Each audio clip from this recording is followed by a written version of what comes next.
आकाश आनंद जी जिंदाबाद जिंदाबाद। सर्व समाज के सम्मान में, बहन जी मैदान में, सर्व समाज के सम्मान में, बहन जी मैदान में, अपने महापुरुषों के सम्मान में, बहन जी मैदान में, अपने महापुरुषों के सम्मान में। बहन जी मैदान में। बहन जी आप संघर्ष करो, हम आपके साथ हैं, बहन जी आप संघर्ष करो, हम आपके साथ हैं, बहन जी आप संघर्ष करो। हम आपके साथ हैं। बीएसपी की क्या पहचान? झंडा हाथी निशान। बाबा साहब भीमराव अम्बेडकर अमर रहे, बाबा साहब भीमराव अम्बेडकर अमर रहे, मानवर सिंह कांसीराम साहब अमर रहे, मानवर सिंह कांसीराम साहब अमर रहे। बहन कुमारी मायावती जिंदाबाद,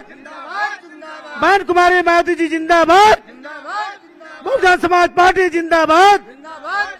बहुजन समाज पार्टी जिंदाबाद, श्री आकाश आनंद जी जिंदाबाद, श्री आकाश आनंद जी जिंदाबाद। सब समाज के सम्मान में, सब समाज के सम्मान में, अपने महापुरुषों के सम्मान में। बहन जी आप संघर्ष करो, बहन जी आप संघर्ष करो। बीएसपी की क्या पहचान?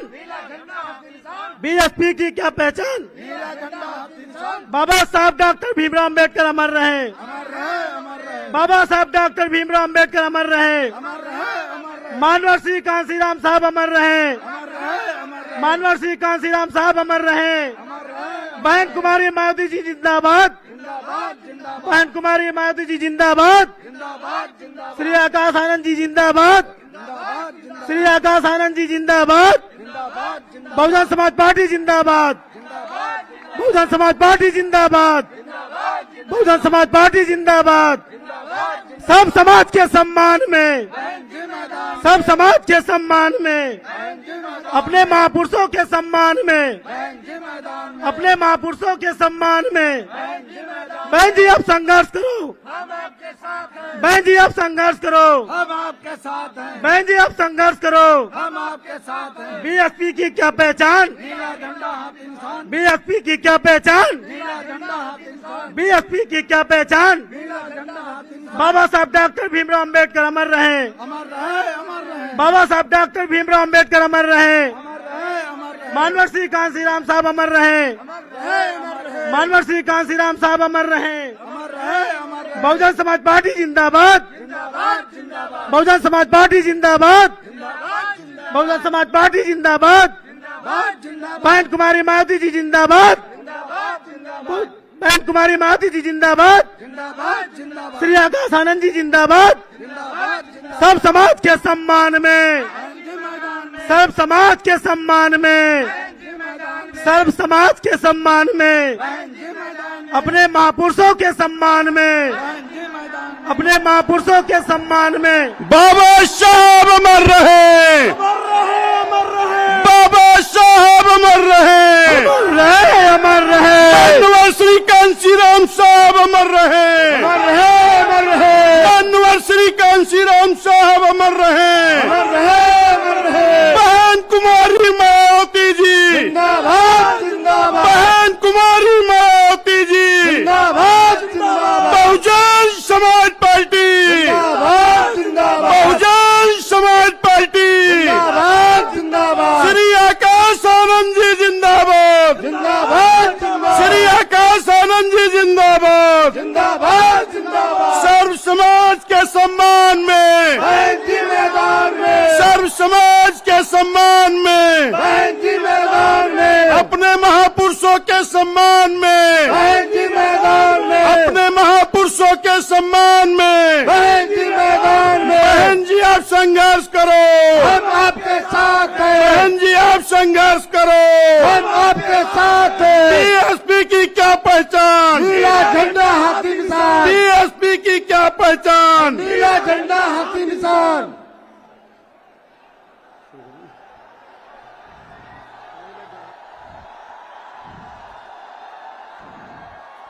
सम्मानित साथियों, आप लोगों को यह मालूम है कि आज बीएसपी के जन्मदाता एवं संस्थापक माननीय श्री कांसीराम साहब जी की पुण्यतिथि है। सबसे पहले मैं अपने आप सभी लोगों की तरफ से इनको अपने श्रद्धा सुमन अर्पित करता हूं। सम्मानित साथियों, आज के इस कार्यक्रम की मुख्य अतिथि व बहुजन समाज पार्टी की राष्ट्रीय अध्यक्ष तथा देश के सबसे बड़े प्रदेश की उत्तर प्रदेश की 4 बार रही यशस्वी मुख्यमंत्री एवं लोकसभा राज्यसभा की कई बार सांसद और यहां करोड़ों करोड़ दलितों, शोषितों, पिछड़ों, मजदूरों, गरीबों, छात्रों, नौजवानों की दिलों की धड़कन व देश में सामाजिक परिवर्तन एवं आर्थिक मुक्ति मूवमेंट की महानायिका व बहुजन समाज पार्टी के संस्थापक माननीय श्री कांशी राम जी की एकमात्र रही उत्तराधिकारी एवं आयरन रेडी परम आदरणीय बहन कुमारी मायावती जी आज माननीय श्री कांशी राम जी की पुण्यतिथि पर इनको अपने श्रद्धा सुमन अर्पित करने के लिए हम सब लोगों के बीच में आ चुकी हैं। आदरणीय बहन जी के साथ ही लाखों करोड़ों नौजवानों के दिलों की चाहत, शिक्षित, योग्य, प्रखर वक्ता, बहुजन समाज पार्टी के राष्ट्रीय संयोजक आदरणीय श्री आकाश आनंद जी तथा उनके साथ ही श्री आनंद कुमार भैया जी भी आए हुए हैं। उसके लिए मैं इन सभी को दिल से आभार प्रकट करता हूं। अब मैं आग्रह करता हूं कि बहुजन समाज पार्टी के राष्ट्रीय संयोजक आदरणीय श्री आकाश आनंद जी से कि वह आए और इस अपार जनसमूह को संबोधित करें। आदरणीय श्री आकाश आनंद जी।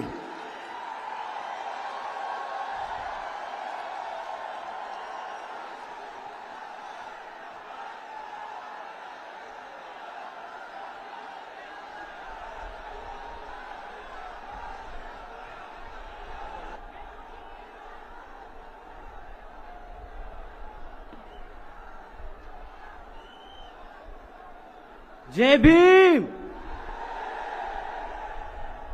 साथियों, जैसा कि आप लोगों को यह विदित है कि आज बीएसपी के जन्मदाता एवं संस्थापक मान्यवर श्री कांशीराम जी की 19वीं पुण्यतिथि है, जो अब हमारे बीच में नहीं रहे और उनके खासकर बहुजन समाज व पार्टी हित में बहुजन समाज को संगठित करते तथा उन्हें सत्ता तक पहुंचाने के लिए किए गए तथा अथक प्रयासों व संघर्ष आदि को भी कभी भी भुलाया नहीं जा सकता है, जो हमेशा यादगार व अब अमर रहेंगे। और आज उनकी पुण्यतिथि है और इस मौके पर सबसे पहले मैं इनको पूरे तहे दिल से अपने श्रद्धा सुमन अर्पित करता हूं, जिन्होंने अपनी पूरी जिंदगी खासकर यहां दलितों, आदिवासियों, पिछड़े वर्गों एवं धार्मिक अल्पसंख्यक समाज के लोगों को अर्थात बहुजन समाज के लोगों को संगठित करने में और उन्हें अपने पैरों पर खड़ा करने के लिए लगा दी है। साथ ही इनकी एकमात्र रही उत्तराधिकारी व बीएसपी की राष्ट्रीय अध्यक्ष और उत्तर प्रदेश की 4 बार रही मुख्यमंत्री व संसद में लोकसभा एवं राज्यसभा की कई बार रही सांसद तथा मेरी भी एकमात्र आदर्श, प्रेरणा एवं मार्गदर्शक व बहन जी के नाम से आम लोकप्रिय आदरणीय बहन कुमारी मायावती जी का भी मैं दिल से आदर सम्मान करता हूं।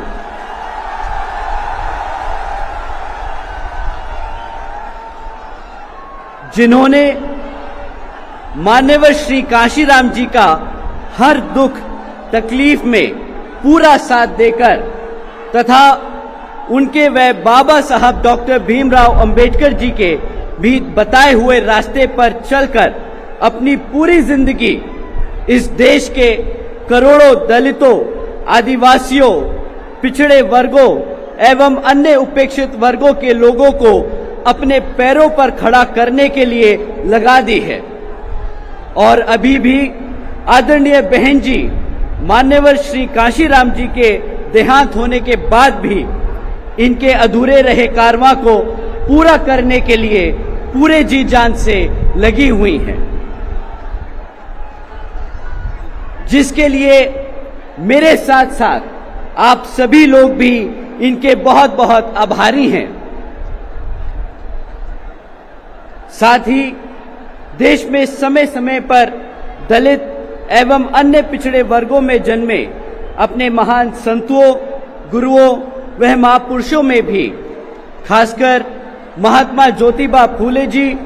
छत्रपति शाहू जी महाराज जी, नारायण गुरु जी व बाबा साहब डॉक्टर भीमराव अंबेडकर जी आदि को भी मैं दिल से नमन करता हूं, जिन्होंने यहां सदियों से जातिवादी व्यवस्था के शिकार रहे दलितों एवं अन्य उपेक्षित वर्गों के हितों के लिए काफी संघर्ष व अथक प्रयासों की प्रयास किए हैं तथा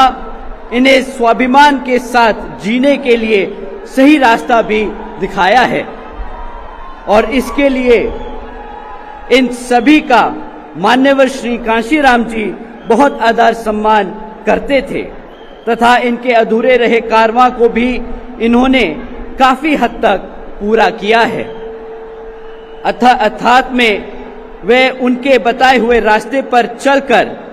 इनकी सोच व मूवमेंट को हमेशा आगे बढ़ाते रहे हैं, जिन्हें अब इनके पद चिन्हों पर चलकर आदरणीय बहन जी आगे बढ़ रही हैं। और अब मैं यहाँ आए हुए अपने बुजुर्गों, माताओं, बहनों व नौजवान साथी आदि का भी बहुत बहुत आभारी हूँ।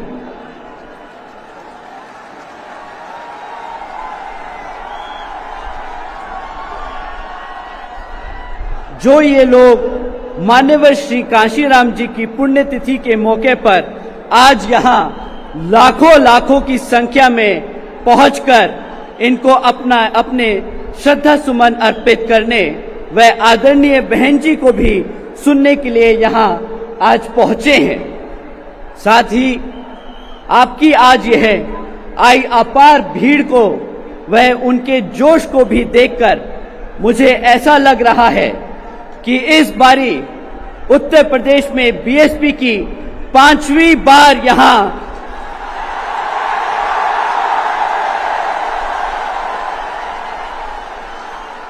सर्जन हिताय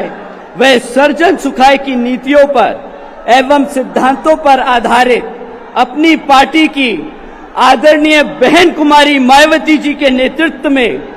अकेले ही सरकार जरूर बनने जा रही है,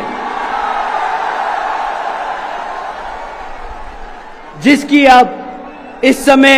यूपी की जनता को काफी जरूरत भी है। और अब मैं पुण्य मान्यवर श्री कांशीराम जी को नमन करते हुए अपने उन सभी संतों, गुरुओं व महापुरुषों आदि को भी दिल से नतमस्तक करता हूं कि जिन्होंने यहाँ जातिवादी व्यवस्था के चलते विपरीत हालातों में भी अपने अथक प्रयासों से वह कड़ा संघर्ष करके पूरे देश में खासकर यहाँ जातिवादी व्यवस्था के शिकार रहे दुखी व पीड़ित लोगों को मान सम्मान की जिंदगी सबर करने के लिए जो इन्होंने इन्हें सही रास्ते दिखाए हैं, तो उन पर अमल करते हुए अब इनके बताए हुए रास्ते पर चल रही अपनी बीएसपी पार्टी को ही हर स्तर पर मजबूत बनाकर इसे केंद्र व राज्यों की भी सत्ता में जरूर लाना है।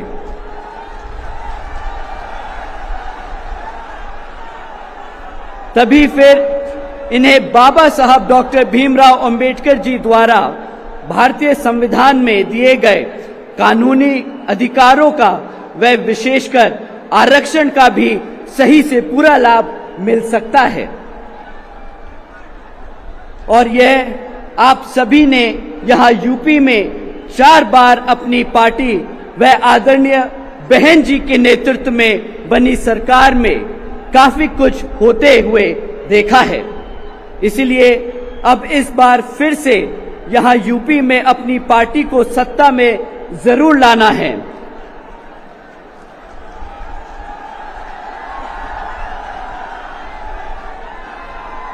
और यह समय की मांग है, वह बहुजन समाज की जरूरत भी है। और ऐसा हो जाने पर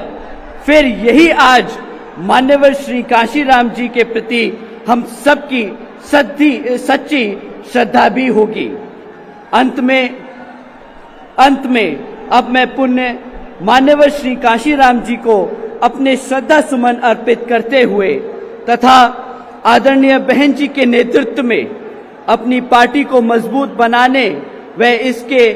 इसे आगे बढ़ाने की भी विश्वास दिलाते हुए अपनी बात यही समाप्त करता हूं। जय भीम, जय भारत।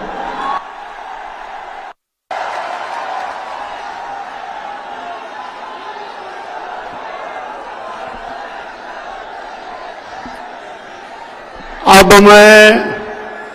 बड़े अदब के साथ आज इस कार्यक्रम की मुख्य अतिथि व बहुजन समाज पार्टी की राष्ट्रीय अध्यक्ष एवं देश के सबसे बड़े प्रदेश उत्तर प्रदेश की 4 बार रही यशस्वी मुख्यमंत्री और साथ ही लोकसभा व राज्यसभा की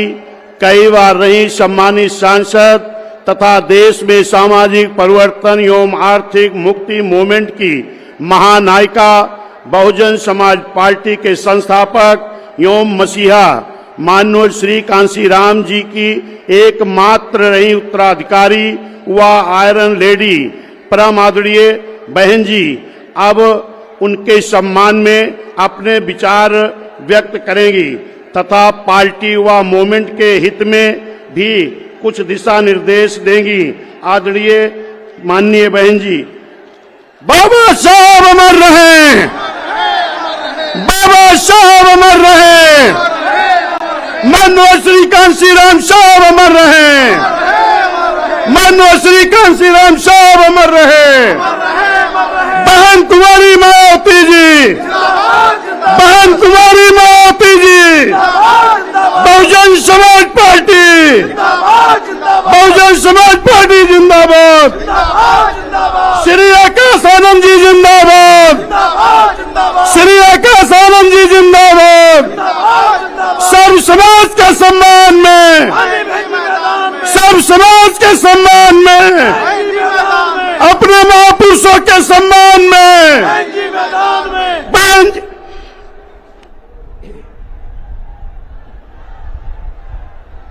उत्तर प्रदेश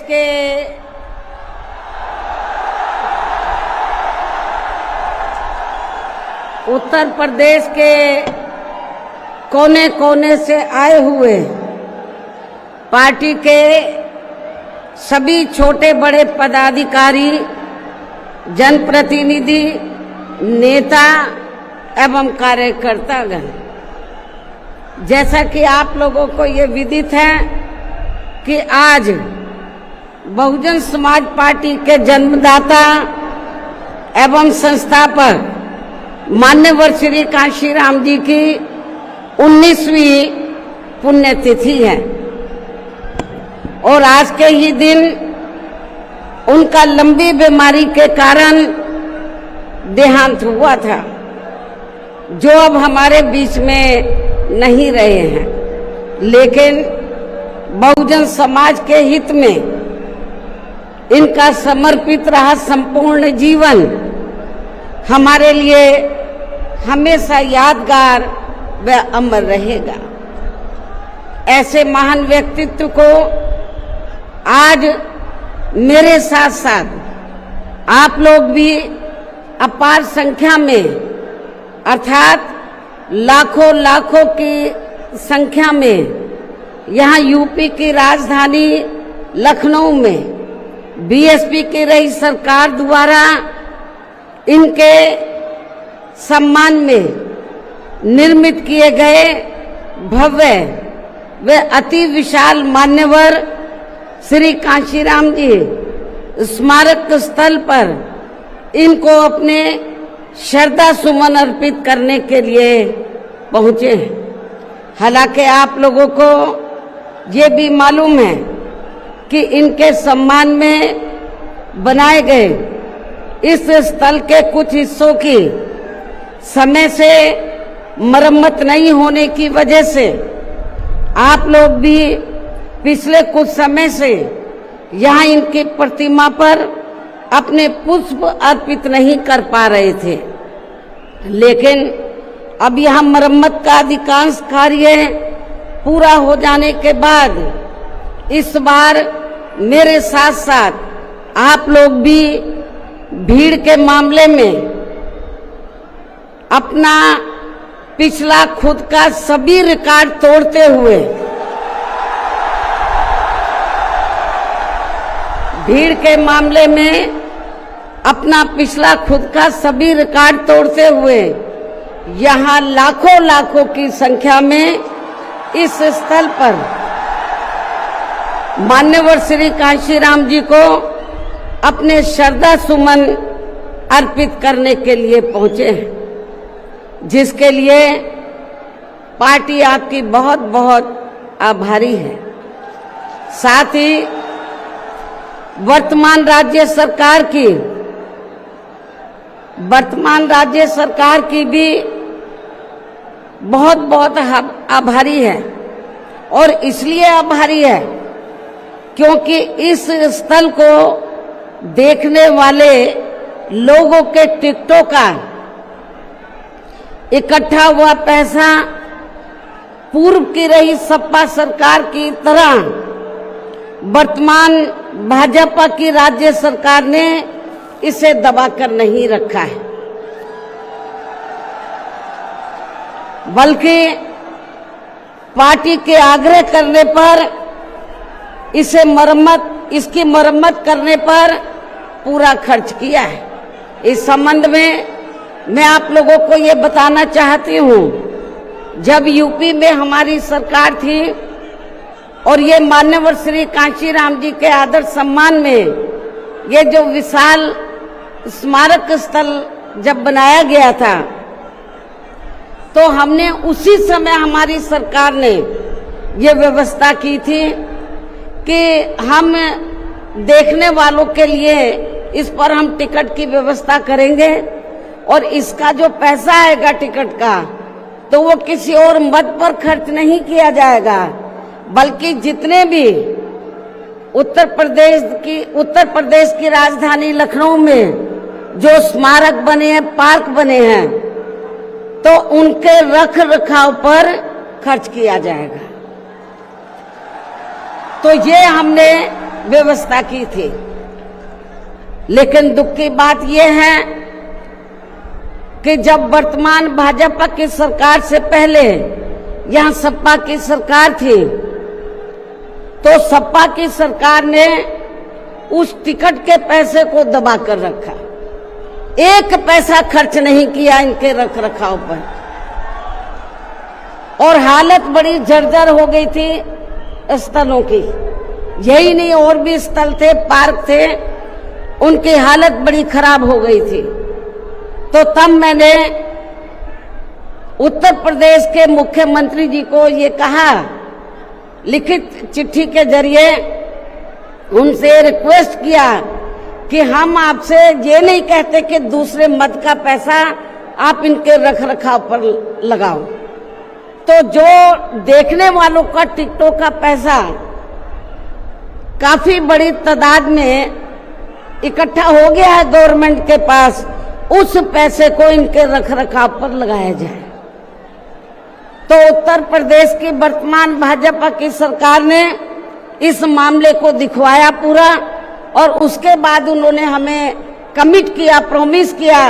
कि हम जो भी पैसा टिकटों को आया है हम दूसरे मत पे नहीं लगाएंगे, बल्कि इन स्थलों के रखरखाव पर लगाएंगे। उन्होंने ये लगाया, इसलिए हमारी पार्टी उनकी आभारी है। लेकिन वही दूसरी तरफ समाजवादी पार्टी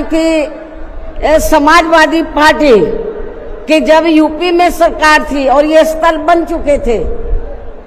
तो उन्होंने इनके रखरखाव पर कोई पैसा खर्च नहीं किया, टिकटों का पैसा दबा कर रख लिया। लेकिन जब अब वो सत्ता से बाहर है समाजवादी पार्टी,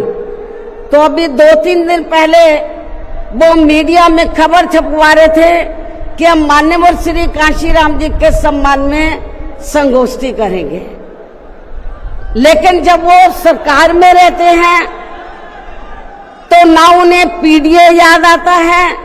और ना मान्यवर श्री कांशीराम जी की जयंती और ना ही पुण्यतिथि उनको याद आती है सरकार में रहकर। लेकिन जब वो सत्ता से बाहर हो जाते हैं तो समाजवादी पार्टी को फिर याद आता है कि हमें संगोष्ठी करनी चाहिए। मैं सपा मुखिया अखिलेश यादव से मैं ये पूछना चाहती हूँ, यदि मान्यवर श्री कांशीराम जी के प्रति आपका इतना ही आदर सम्मान था, तो जब यूपी में मेरी सरकार थी तो मेरी सरकार ने अलीगढ़ मंडल में कासगंज के नाम से अलग से जिला बनाया। उस जिले का नाम मान्यवर श्री कांशीराम जी नगर के नाम से रखा था। लेकिन जैसे ही समाजवादी पार्टी पावर में आई,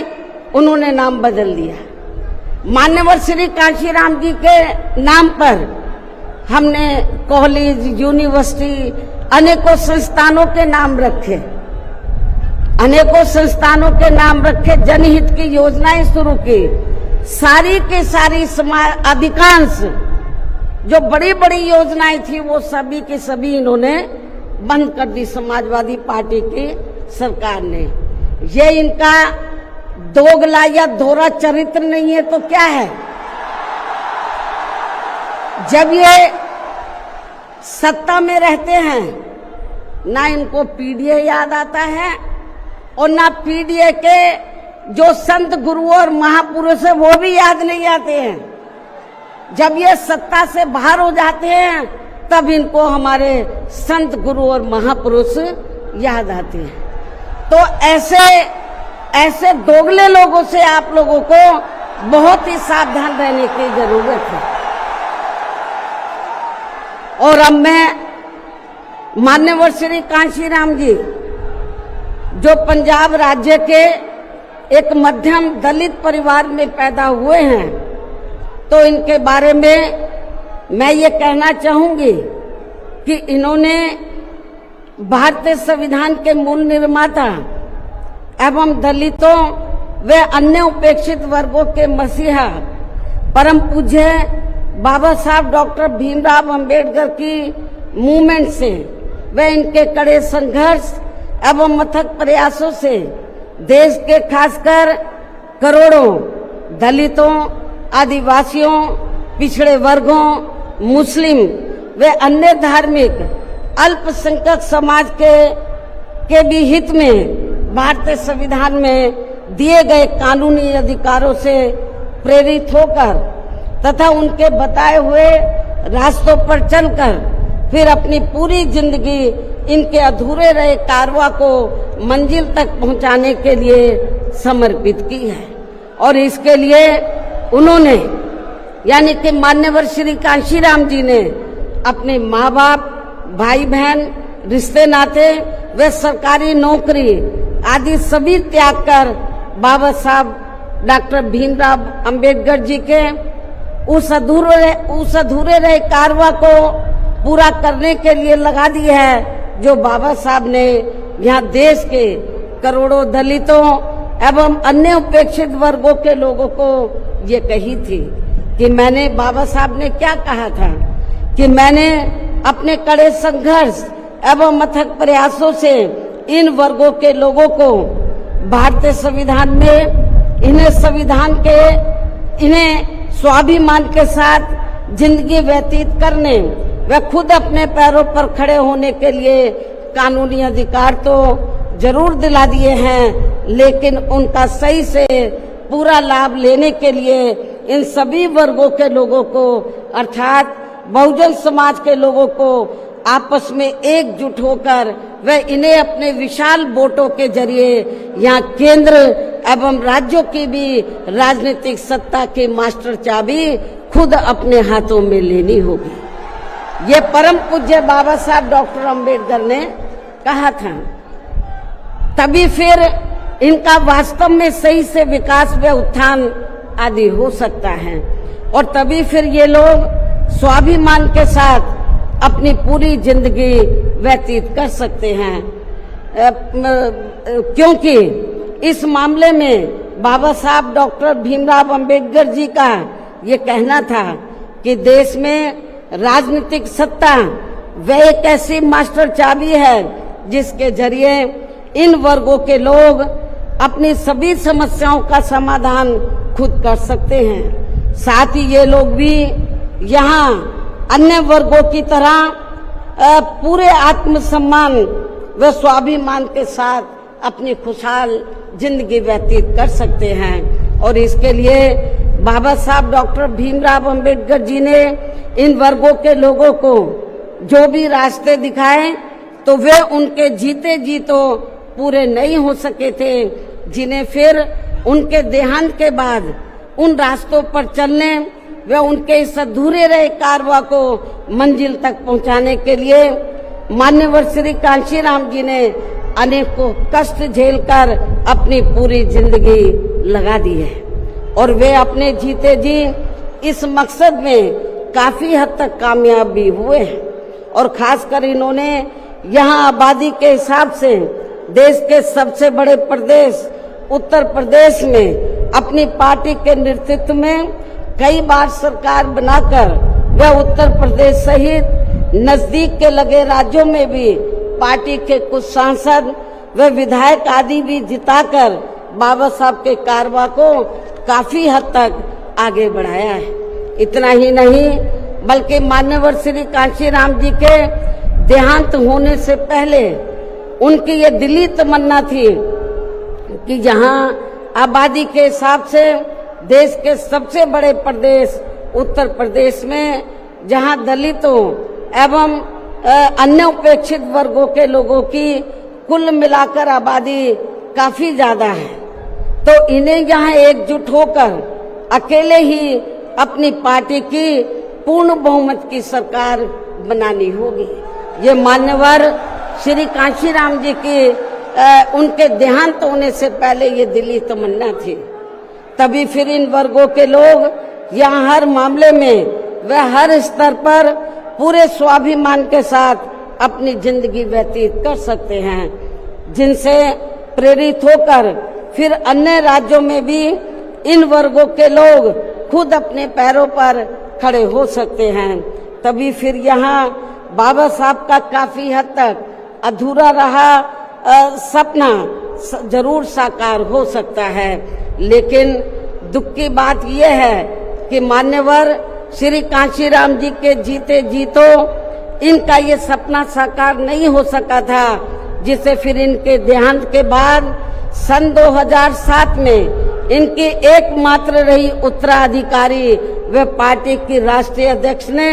अर्थात हमने यहाँ उत्तर प्रदेश में बहुजन समाज के साथ साथ समता मूलक समाज व्यवस्था में विश्वास रखने वाले उच्च वर्गों के लोगों को भी साथ में लेकर इसे पूरा भी किया है। और सन 2007 में देश के विशाल आबादी वाले यूपी स्टेट में पहली बार हमने यहाँ अपनी पार्टी के अकेले ही पूर्ण बहुमत की सरकार बनाई है। हालांकि पहले 3 बार हमने बनाई वो मिली जुली सरकार थी, लेकिन चौथी बार हमने अकेले अपने बलबूते पर यूपी में पूर्ण बहुमत की सरकार बनाई है। जो यहाँ खासकर कांग्रेस, बीजेपी, सपा व अन्य जातिवादी पार्टियों को कतई भी अच्छा नहीं लगा है। जबकि इससे पहले केंद्र की रही भाजपा सरकार ने सत्ता का दुरुपयोग करके मेरे ऊपर व मेरे माँ बाप, भाई बहन एवं अन्य रिश्ते नातों आदि के ऊपर भी अनेकों गलत एवं फर्जी केस दर्ज करा के हम सभी को जबरदस्ती इनकम टैक्स व सीबीआई आदि के जंजाल में फंसाकर हमारी छवि को धूमिल करने का हर संभव पूरा प्रयास किया है। इसके साथ साथ आगे चलकर इन सब मामलों में केंद्र की रही कांग्रेसी सरकार ने भी हमें न्याय देने के बजाय बल्कि काफी उलझा दिया था और तब फिर हमें इन सब के विरुद्ध माननीय कोर्ट में भी जाना पड़ा है, जहां हमें न्याय मिला है। इस प्रकार से ये सब भी हमें काफी कुछ झेलना पड़ा है, लेकिन ऐसे विकट व संघर्ष भरे हालातों में भी हमने बाबा साहब डॉक्टर भीमराव अंबेडकर के बताए हुए रास्तों पर चलकर यहाँ उत्तर प्रदेश में सन 2007 में हुए विधानसभा चुनाव में अकेले ही ये चुनाव लड़कर फिर अपनी पार्टी की पूर्ण बहुमत की सरकार बनाई है। और हमने यहाँ बाबा साहब डॉक्टर भीमराव अंबेडकर एवं मान्यवर श्री कांशीराम जी आदि के सपनों को काफी हद तक साकार किया है और इसके लिए हमने अपनी सरकार में यहाँ जातिवादी, संकीर्ण व पूंजीवादी व्यवस्था के शिकार रहे लोगों को अर्थात सर्व समाज में से खासकर गरीबों, दलितों, आदिवासियों, पिछड़े वर्गों के साथ साथ मुस्लिम एवं अन्य धार्मिक अल्पसंख्यक समाज के लोगों के भी हित व कल्याण में अनेकों ऐतिहासिक कार्य किए हैं, जिनके नाम बदलकर उन्हें अब अन्य राज्यों में विभिन्न पार्टियों की सरकारें भुना रही हैं, जबकि इसका वास्तव में असली श्रेय बीएसपी को ही जाता है। साथ ही हमारी पार्टी की रही सरकार ने दलितों एवं अन्य उपेक्षित वर्गों के लोगों के हितों का सभी मामलों में पूरा ध्यान रखा है। खासकर आरक्षण का तो इन्हें पूरा लाभ दिया है। इतना ही नहीं बल्कि हमने यह अपनी सरकार में सर्व समाज में से गरीबों, मजदूरों, बेरोजगारों, किसानों, वकीलों, कर्मचारियों, व्यापारियों एवं अन्य मेहनतकश लोगों के साथ साथ यहाँ छात्रों, युवाओं, महिलाओं व बुजुर्गों आदि के भी हितों में काफी महत्वपूर्ण कार्य किए हैं, जिनसे इन्हें काफी ज्यादा लाभ पहुंचा है। इनके साथ साथ हमारी पार्टी की रही सरकार ने प्रदेश में अपराध नियंत्रण एवं कानून व्यवस्था को भी चुस्त व दुरुस्त करने के लिए यहाँ जाति, धर्म व दलगत राजनीति से ऊपर उठकर कार्य किए हैं, ताकि प्रदेश में अमन चैन व शांति व्यवस्था आदि कायम रहे, जिसकी प्रदेश में उस समय काफी जरूरत भी थी। साथ ही कानून व्यवस्था के मामले में हमने यहाँ हर स्तर पर अन्याय, अपराध व भय मुक्त वातावरण भी पैदा किया है। इस प्रकार से हमारी पार्टी की पूर्ण बहुमत की रही सरकार ने यहाँ सर्व समाज के लोगों को हर मामले में व हर स्तर पर सर्वजन हिताय व सर्वजन सुखाय की नीतियों पर आधारित यहाँ काफी बेहतरीन सरकार दी है, जिसे प्रदेश की जनता अभी तक भी भुला नहीं पा रही है। और खासकर हमने रोटी रोजी देने के मामले में सर्व समाज में से यहाँ गरीबों, दलितों एवं अन्य उपेक्षित वर्गों के लोगों को काफी हद तक उन्हें आत्मनिर्भर भी बनाया है, जिनके यहाँ वर्षों से सभी विरोधी पार्टियों की रही सरकारों की जातिवादी, संकीर्ण व पूंजीवादी सोच होने के कारण काफी ज्यादा उपेक्षा की गई है। इतना ही नहीं बल्कि हमने वर्तमान केंद्र की सरकार की तरह अपने राजनीतिक स्वार्थ में इनके टैक्स के पैसों से ही थोड़ा सा मुफ्त में राशन देकर इनको अपना गुलाम व लाचार नहीं बनाया है, अर्थात इनको दूसरों के ऊपर निर्भर नहीं रखा है। इसके साथ साथ हमारी पार्टी की रही सरकार ने देश में यहाँ बहुजन समाज में समय समय पर जन्मे अपने महान संतों, गुरुओं व महापुरुषों में भी खासकर महात्मा ज्योतिराव फूले, छत्रपति शाहू जी महाराज, नारायण गुरु, बाबा साहब डॉक्टर भीमराव अंबेडकर, मान्यवर श्री कांशीराम जी, संत गुरु रविदास जी व गौतम बुद्ध आदि को भी विभिन्न रूपों में पूरा आदर सम्मान दिया है। जो ये सब यहाँ जातिवादी पार्टियों को कतई भी रास नहीं आ रहे हैं और इस मामले में समाजवादी पार्टी तो सबसे आगे रही है। और अब ये समाजवादी पार्टी यहाँ अपने राजनीतिक स्वार्थ में जबरन पीडीए आदि की हवाई बातें करके इन वर्गों को गुमराह करने में लगी है, जबकि हमारी पार्टी की रही सरकार ने अपने संतों, गुरुओं व महापुरुषों आदि के नाम पर यहाँ प्रदेश में जिन जिलों, संस्थानों एवं योजनाओं आदि के नाम रखे थे, तो उनमें से काफी को तो सपा की रही सरकार ने बदल दिया है, जैसा कि शुरू में मैंने आप लोगों को बताया है। साथ ही हमने इन वर्गों के विकास व उत्थान में जो अनेकों महत्वपूर्ण योजनाएं शुरू की थी, तो उन्हें भी अधिकांश बंद कर दिया गया है। आरक्षण दिए जाने के मामले में भी सपा की रही सरकार ने यहाँ दलितों, आदिवासियों एवं अन्य पिछड़े वर्गों के लोगों के साथ हमेशा पक्षपात वाला रवैया ही अपनाया है। इनके पदोन्नति में आरक्षण को तो इस पार्टी की रही सरकार ने एक प्रकार से यहाँ खत्म ही कर दिया था। इसके अलावा इनकी रही सरकार में यहाँ गुंडों, बदमाशों, माफियाओं एवं अन्य अराजक तत्वों को ही ज्यादातर बढ़ावा दिया गया है, जिसकी वजह से यहाँ कानून व्यवस्था भी काफी बुरी तरह से चरमरा गई थी। और अब अधिकांश मामलों में लगभग यही स्थिति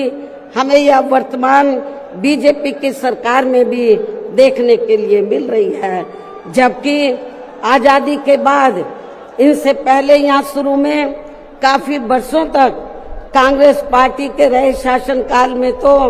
इन वर्गों का हर स्तर पर काफी ज्यादा शोषण व उत्पीड़न आदि हुआ है। एक प्रकार से कुल मिलाकर यहाँ यूपी में कांग्रेस पार्टी का भी ज्यादातर जातिवादी, संकीर्ण व पूंजीवादी सोच के आधार पर ही शासन चलता रहा है। और सन 1975 में देश में लगी इमरजेंसी में तो कांग्रेस पार्टी की रही सरकार ने यहाँ बाबा साहब के संविधान को भी काफी हद तक प्रभावहीन ही बना दिया था, जिसकी आड़ में अब इस पार्टी के लोग आए दिन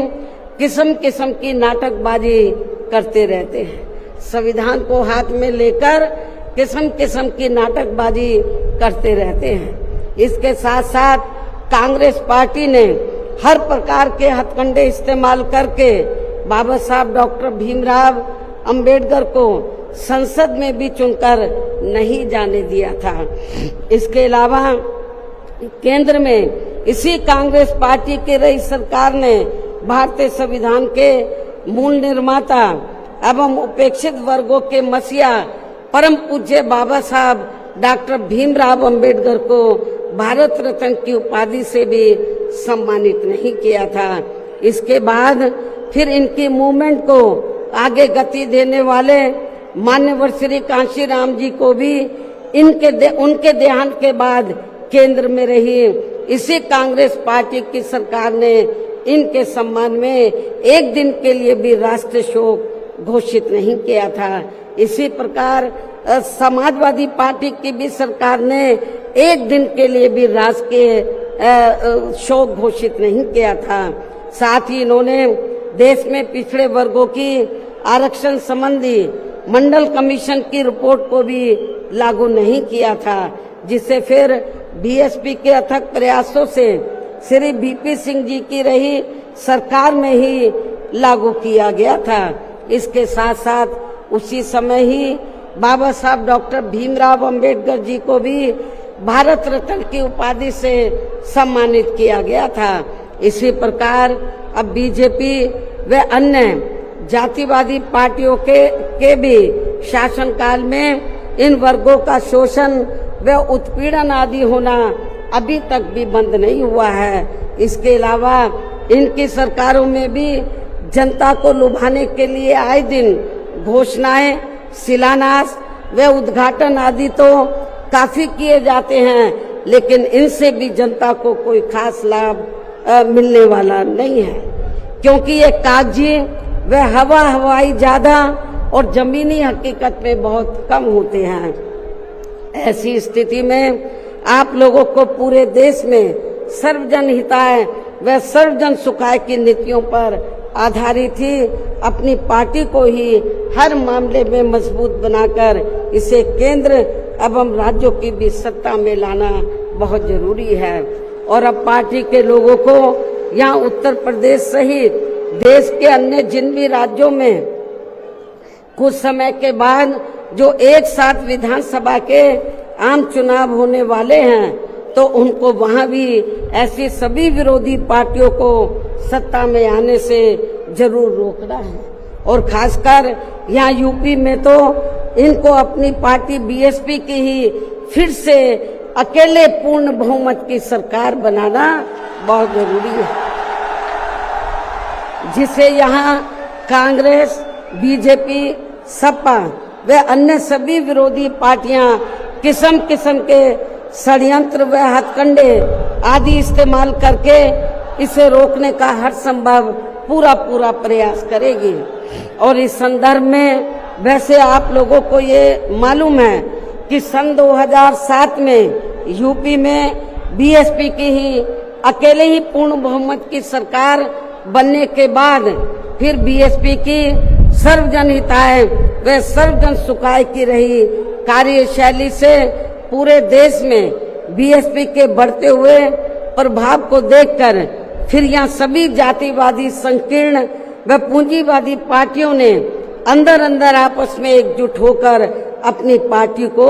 यहाँ सत्ता में वापस नहीं आने दिया है। साथ ही देश के अन्य राज्यों में भी अपनी पार्टी को आगे नहीं बढ़ने दिया है, क्योंकि बीएसपी के यहाँ अकेले ही सत्ता में आने पर यहाँ यूपी में सन 2007 में बीएसपी के यहाँ अकेले ही सत्ता में आने पर इनको ये डर था, सभी जो जातिवादी पार्टियां हैं इनको ये डर था कि यदि बीएसपी को आगे बढ़ने से नहीं रोका गया तो फिर ये पार्टी केंद्र की सत्ता तक भी जरूर पहुंच सकती है, जिससे घबराकर फिर बीएसपी को पुनः या सत्ता में आने से व पूरे देश में भी आगे बढ़ने से रोकने के लिए फिर हुआ ये कि इसके बाद फिर खासकर यूपी में जो भी विधानसभा व अन्य राज्यों में भी विधानसभा व देश में लोकसभा के आम चुनाव हुए हैं, तो उन सभी चुनावों में यहाँ कांग्रेस, बीजेपी, सपा व अन्य सभी विरोधी पार्टियों ने अपनी खासकर जातिवादी मानसिकता के तहत चलकर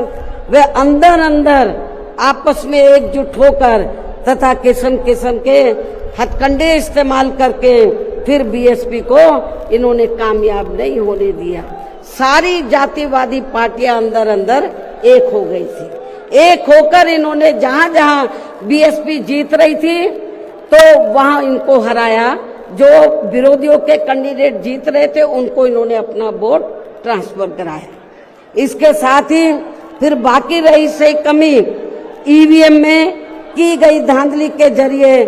पूरी कर दी गई, जबकि वर्तमान हालातों में ईवीएम के काफी विरोध के चलते ये ईवीएम वाला सिस्टम कभी भी खत्म किया जा सकता है। अब ईवीएम का विरोध बहुत हो रहा है और फिर पुनः यहाँ बैलेट पेपर वाला सिस्टम लागू हो सकता है, इसकी भी काफी संभावना है। ऐसे में अब हर स्तर पर हमें हर स्तर पर हमेशा अपनी पार्टी को मजबूत बनाते रहना बहुत जरूरी है। इसके साथ ही सावधानी के तौर पर यहाँ मैं ये भी कहना चाहूंगी कि अब तो पूरे देश में विरोधी पार्टियों ने बीएसपी को कमजोर करने के लिए एक और षड्यंत्र ये रचा है कि अब इन्होंने विरोधी पार्टियों ने बीएसपी के विशेषकर दलित बेस वोट को बांटने के लिए इसी समाज में से स्वार्थी एवं बिकाऊ किस्म के लोगों को इस्तेमाल करके व उनके जरिए अनेकों पार्टियां व संगठन आदि भी काफी बनवा दिए हैं, जिनसे ये जातिवादी पार्टियां चुनाव में अपने अपने फायदे के हिसाब से उम्मीदवार खड़े करवा के बीएसपी को कमजोर करने में लगी है। और अब तो ये पार्टियां अंदर अंदर खुद अपने वोट ट्रांसफर करा के इनके एक आदि उम्मीदवार भी जिताकर भेज रही है, ताकि इससे दलितों का वोट बांटने में इनको कुछ मदद मिलती रहे। ऐसी स्थिति में अब आप लोगों को पुणे या यूपी में अपनी पार्टी को सत्ता में लाने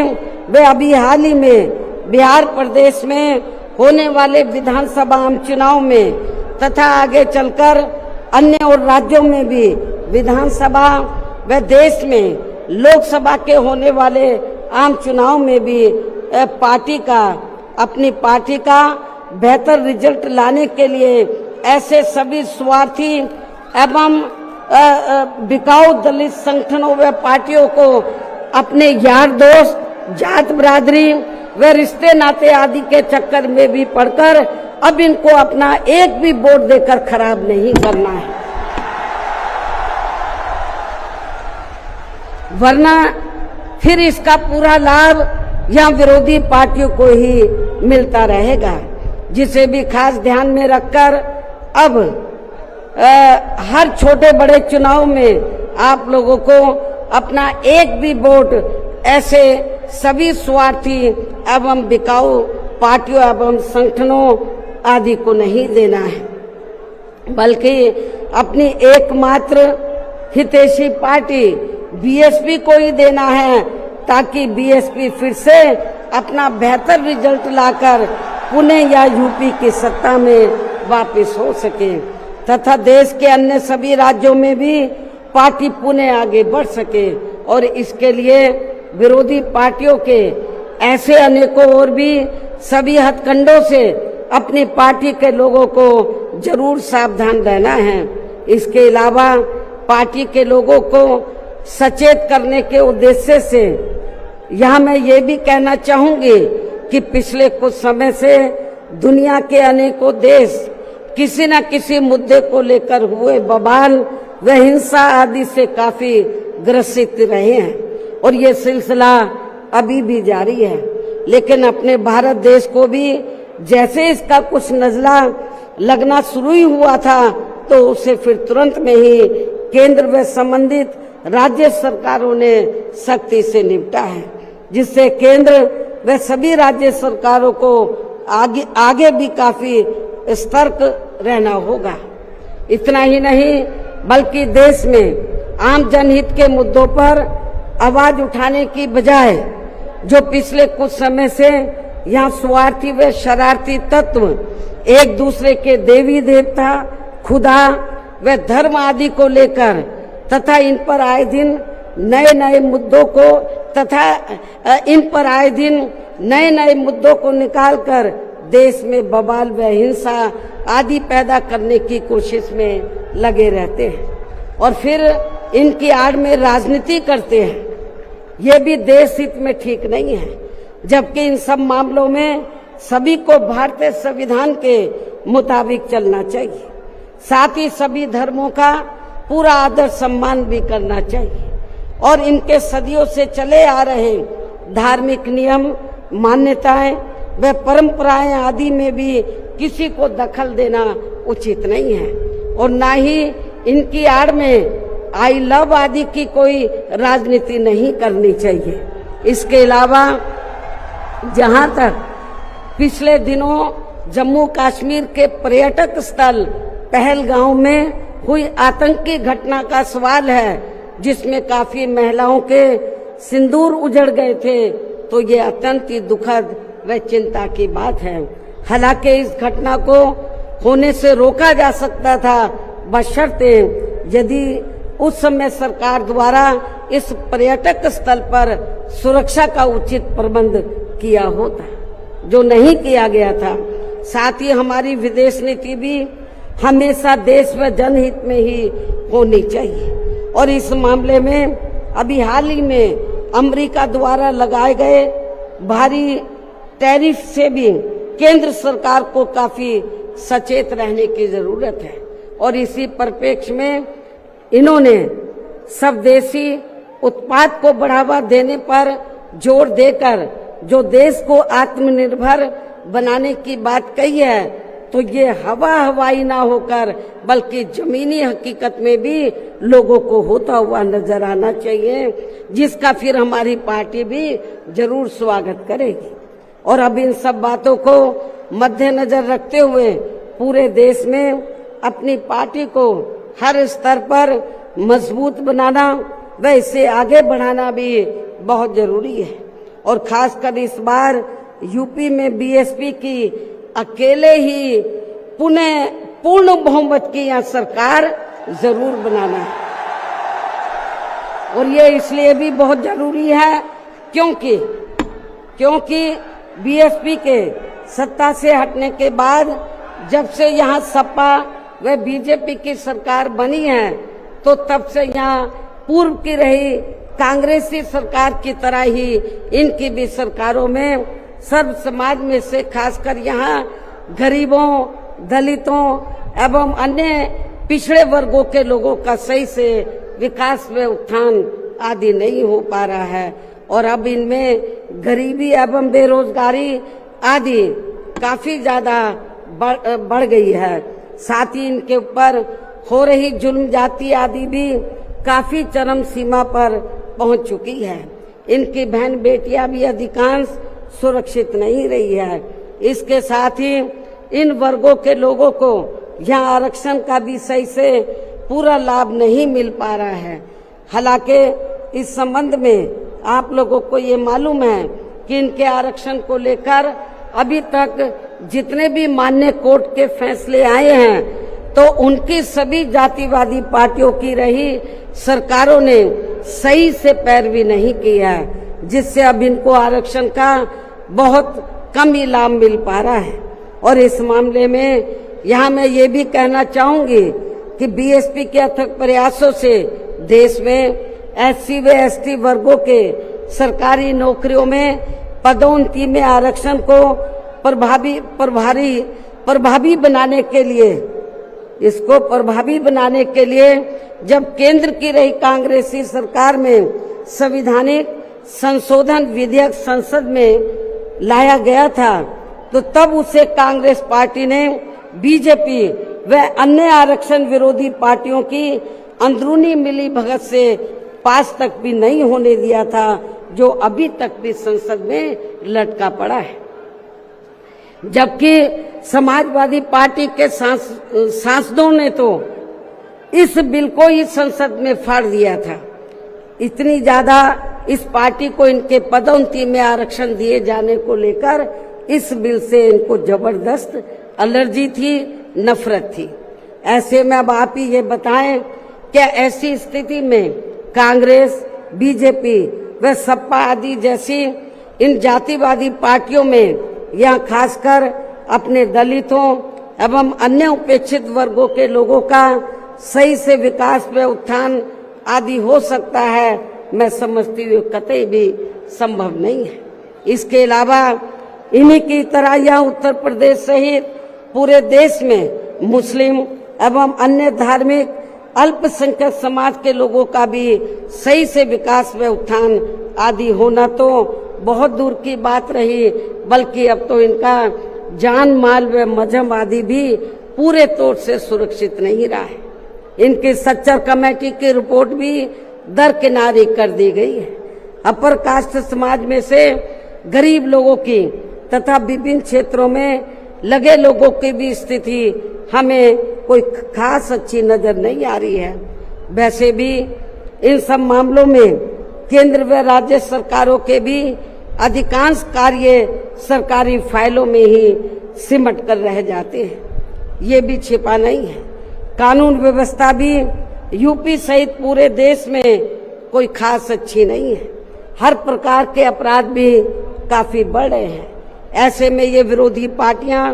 सत्ता में आने के लिए खासकर चुनाव के समय में अपने अपने चुनावी घोषणा पत्रों में जो किस्म किस्म के लुभावने वायदे करती हैं, तो उनको फिर ये पार्टियां सत्ता में आने के बाद 50% भी लागू नहीं करती हैं। साथ ही इनके गलत आर्थिक नीतियों की वजह से पूरे देश में गरीबी, बेरोजगारी व महंगाई आदि भी लगातार बढ़ती जा रही है, जिन पर पर्दा डालने के लिए अब ये पार्टियां आए दिन किस्म किस्म के हथकंडे इस्तेमाल करती रहती हैं। इतना ही नहीं बल्कि अब तो सत्ता एवं विपक्ष अंदर अंदर मिलकर वे अपनी जातिवादी मानसिकता के तहत चलकर यहाँ बाबा साहब डॉक्टर भीमराव अंबेडकर द्वारा निर्मित किए गए इनके मानवतावादी व समतामूलक भारतीय संविधान को भी बदलकर इसे ये पुराने वाले जातिवादी ढांचे में ही परिवर्तित करना चाहते हैं, जिसके लिए इनके साधु संत भी आए दिन पैरवी करते रहते हैं, जिसे हमारी पार्टी बीएसपी कतई भी बदलने नहीं देगी, चाहे इसके लिए हमें कितना भी संघर्ष क्यों ना करना पड़े। तभी फिर यहाँ दलितों, आदिवासियों, पिछड़े वर्गों एवं अन्य उपेक्षित वर्गों के लोगों के कानूनी अधिकार सुरक्षित व बचे रह सकते हैं। वरना इन वर्गों के लोगों को अभी तक थोड़ा बहुत जो भी लाभ मिल रहा है, तो फिर यहाँ संविधान बदलने पर यह काफी कुछ खत्म ही हो जाएगा, जिन्हें बचाने व बरकरार रखने के लिए इन सभी वर्गों के लोगों को बीएसपी के झंडे तले आपस में एकजुट होना बहुत जरूरी है। साथ ही अपनी बीएसपी पार्टी को हर स्तर पर मजबूत बनाकर इसे सत्ता में भी लाना बहुत जरूरी है, क्योंकि बीएसपी ही एक ऐसी पार्टी है जो यहाँ बाबा साहब के बनाए गए संविधान को सुरक्षित रख सकती है और संविधान के मुताबिक चलकर यहाँ सदियों से उपेक्षित रहे दलित एवं अन्य उपेक्षित वर्गों के लोगों को अपने पैरों पर खड़ा कर सकती है। और ये सब आप लोगों ने यूपी में अपनी पार्टी की 4 बार रही सरकार के दौरान होते हुए देखा है। ऐसे में अब यूपी में बीएसपी को ही फिर से सत्ता में लाकर यहाँ की जनता को हर मामले में खुशहाल बनाना होगा, जिसके लिए पार्टी के लोगों को सन 2007 में हुए विधानसभा चुनाव की तरह ही इस बार भी यहाँ पूरे प्रदेश में प्रत्येक पोलिंग बूथ स्तर पर अब इसके लिए करना क्या आप लोगों को, जिसके लिए पार्टी के लोगों को सन 2007 में हुए विधानसभा चुनाव की तरह ही इस बार भी यहाँ पूरे प्रदेश में प्रत्येक पोलिंग बूथ स्तर पर सर्व समाज को व विशेषकर बहुजन समाज के लोगों को उनकी छोटी छोटी बैठकों के जरिए उन्हें बीएसपी की सर्वजन हिताय व सर्वजन सुखाय की नीतियों एवं सिद्धांतों आदि से जोड़ना है और इस दौरान इन्हें बीएसपी के बेहतरीन रहे शासनकाल की उपलब्धियों के बारे में बताना है। साथ ही उन्हें विरोधी पार्टियों के किस्म किस्म के हथकंडों से सावधान रहने के बारे में भी जरूर बताना है। और आज जो भी बातें मैं आप लोगों के सामने रख रही हूं, तो उन्हें भी इन छोटी छोटी बैठकों में जरूर बताना है।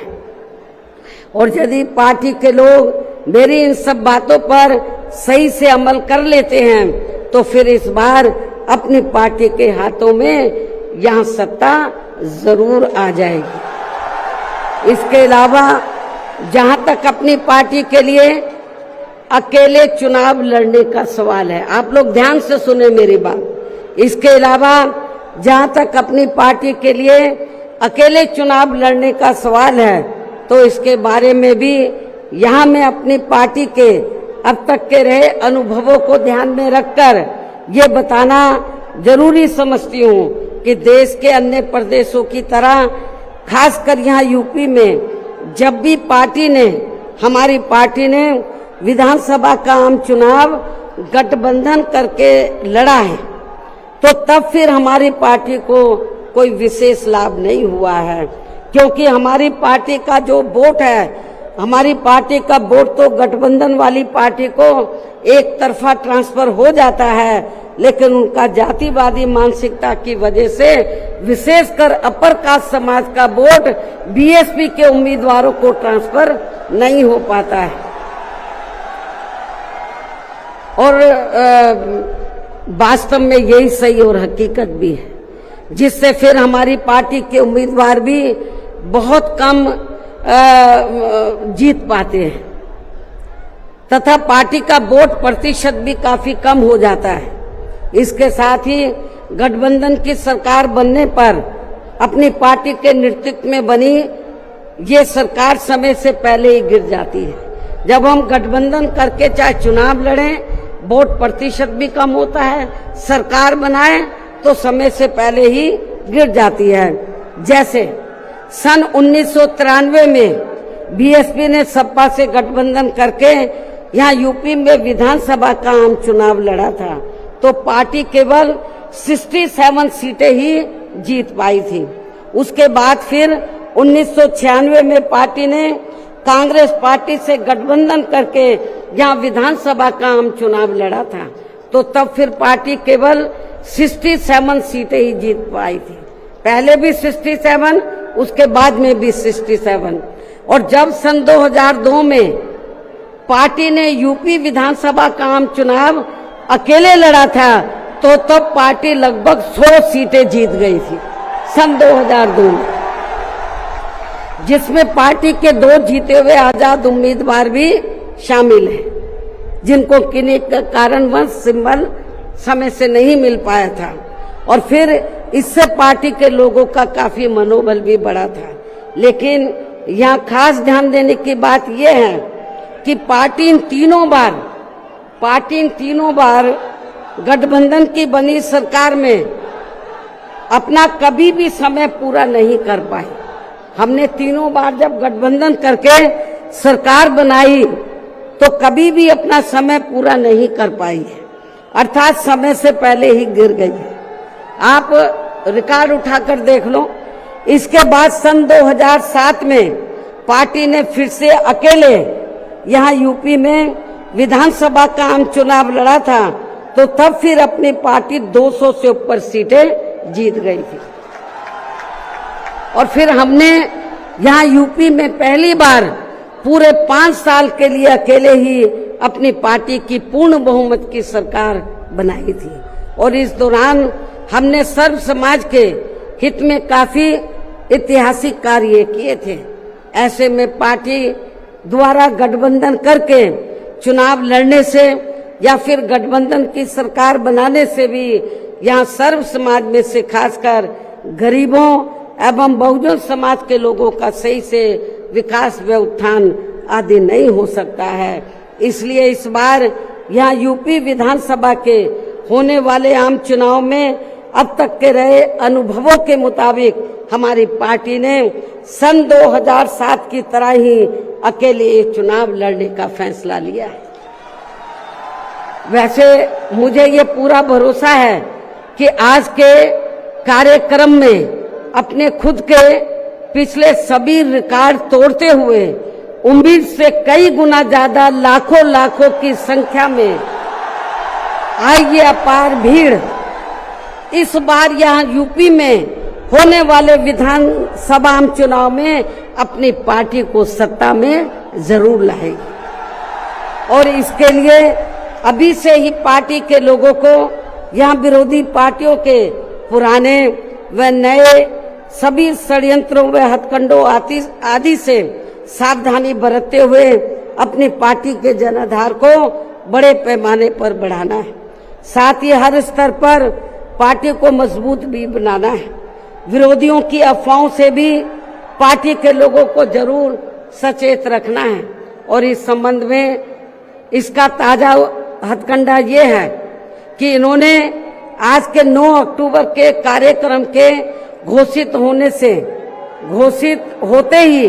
पिछले महीने से ये अफवाह फैलाना शुरू कर दिया था। मैं क्यों बोल रही हूँ अफवाहों से सावधान रहना है, क्योंकि इस संबंध में ताजा उदाहरण ये है कि इन्होंने आज के 9 अक्टूबर के कार्यक्रम के घोषित होते ही पिछले महीने से ये अफवाह फैलाना शुरू कर दिया था कि दूसरी पार्टियों के फलाना वरिष्ठ नेता बीएसपी में आ रहे हैं और वे बीएसपी प्रमुख से दिल्ली व लखनऊ में भी मिले हैं, लेकिन मुझे तो इसके बारे में अभी तक भी कोई जानकारी नहीं है। मिलना तो बहुत दूर की बात है और मैं कभी छिपके नहीं मिलती हूँ, जब मिलती हूँ तो खुले में मिलती हूँ मन। इतना ही नहीं बल्कि अन्य और भी मामलों में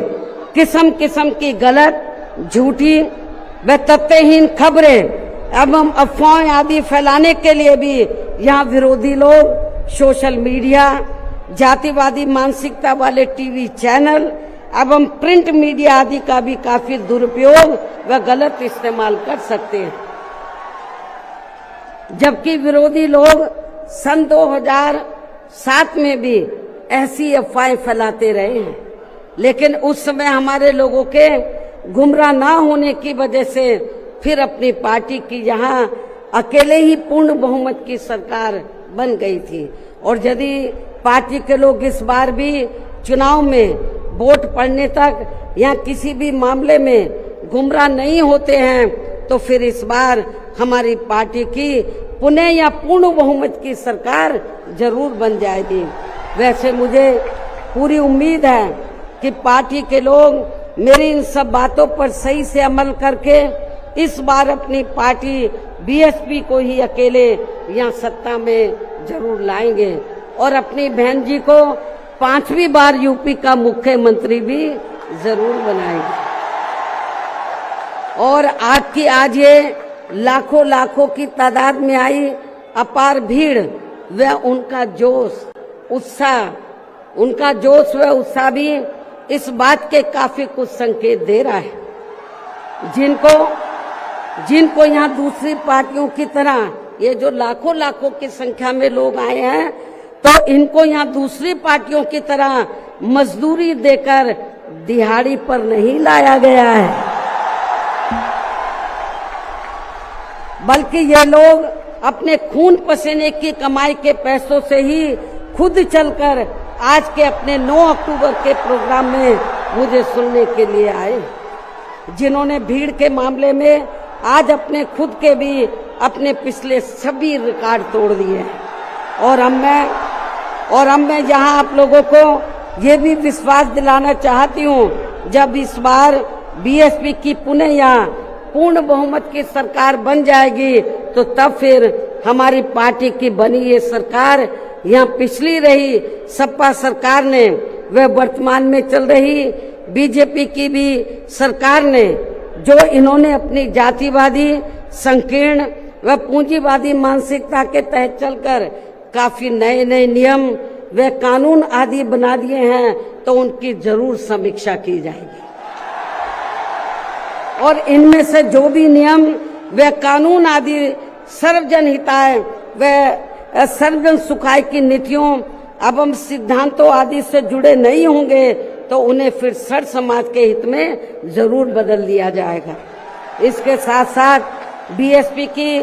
पूर्व की रही सरकार में खासकर दलित एवं अन्य उपेक्षित वर्गों के हितों के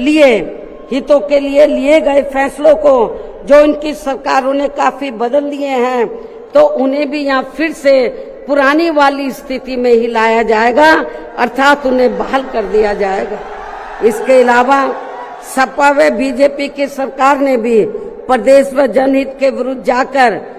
जो कुछ भी गलत फैसले ले लिए हैं तो उनकी भी समीक्षा करके उन्हें सही स्थिति में लाया जाएगा। साथ ही मेरी पूर्व की रही सरकारों की तरह ही हर मामले में वे हर स्तर पर यहाँ सर्व समाज के व विभिन्न क्षेत्रों में लगे लोगों के हितों का तथा बेहतर कानून व्यवस्था बनाने पर भी विशेष ध्यान रखा जाएगा। साथ ही सर्व समाज में से गरीब एवं बेरोजगार लोगों को, जिसमें पुरुष व महिलाएं आदि दोनों शामिल हैं, इनको रोटी रोजी के साधन देने के लिए विशेष बल दिया जाएगा, जोर दिया जाएगा। यहाँ यूपी के लोगों को रोटी रोजी के मामले में पलायन नहीं करना पड़ेगा, आपको अपने प्रदेश में ही रोटी रोजी के साधन दिए जाएंगे। और इन सब मामलों में सर्व समाज में से खासकर गरीबों, दलितों, आदिवासियों, पिछड़े वर्गों, मुस्लिम एवं अन्य धार्मिक अल्पसंख्यक समाज के लोगों का हर मामले में प्राथमिकता के आधार पर पूरा ध्यान रखा जाएगा। और इन सब कार्यों के लिए इस बार पुनः यहाँ अपनी पार्टी की पूर्ण बहुमत की सरकार बनाना बहुत जरूरी है, जिसकी पूरी उम्मीद भी है। इन्हीं जरूरी बातों के साथ ही अब मैं ये भी कहना चाहूंगी कि अपनी पार्टी को हर स्तर पर मजबूती देकर उसे बरकरार बनाए रखने के लिए जिस प्रकार से पार्टी के लोगों ने माननीय श्री कांशीराम जी के देहांत होने के बाद भी पार्टी की हर परिस्थिति में हमेशा मेरा साथ दिया है और अभी भी दे रहे हैं, तो ये मेरे व पार्टी के लिए बहुत ही गर्व की बात है। और अब तो पार्टी के राष्ट्रीय संयोजक श्री आकाश आनंद भी बीएसपी की मूवमेंट से काफी हद तक जुड़ चुके हैं, जो ये भी पार्टी के लिए अच्छे शुभ संकेत हैं।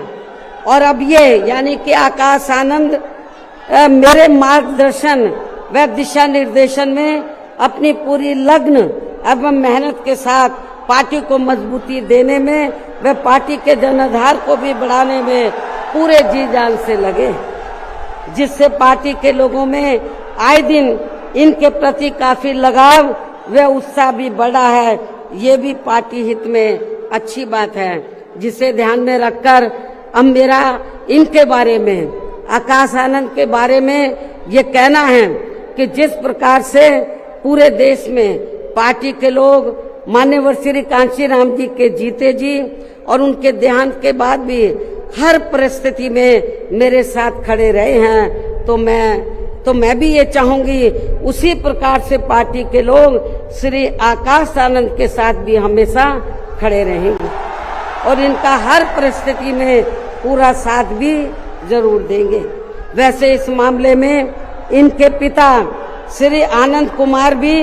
इनकी शुरू से ही पूरी मदद करते रहे हैं। इसके साथ साथ श्री आनंद कुमार दिल्ली में रहकर माननीय श्री कांशीराम जी के देहांत होने के बाद से ही ये मेरी गैर हाजिरी में व मेरे दिशा निर्देशन में पार्टी का पूरा लेखा जोखा आदि का कार्य भी काफी अच्छे से संभाल रहे हैं, जो ये पार्टी का खास कार्य है। इसलिए इनको पार्टी का राष्ट्रीय उपाध्यक्ष बनाकर इन्हें पार्टी की ये अति महत्वपूर्ण जिम्मेवारी सौंपी गई। इसी प्रकार से पार्टी के राष्ट्रीय महासचिव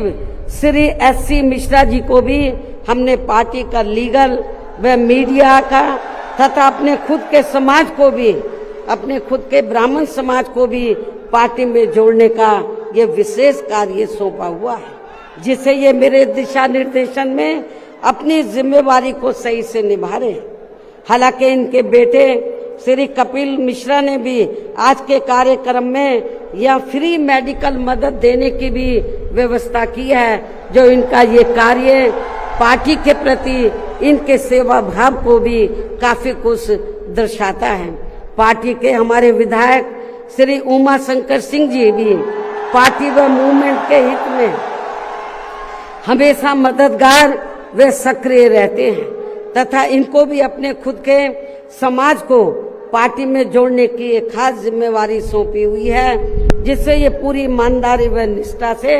निभा रहे हैं। यूपी बीएसपी प्रदेश अध्यक्ष श्री विश्वनाथ पाल भी पार्टी संगठन का कार्य देखने व पिछड़े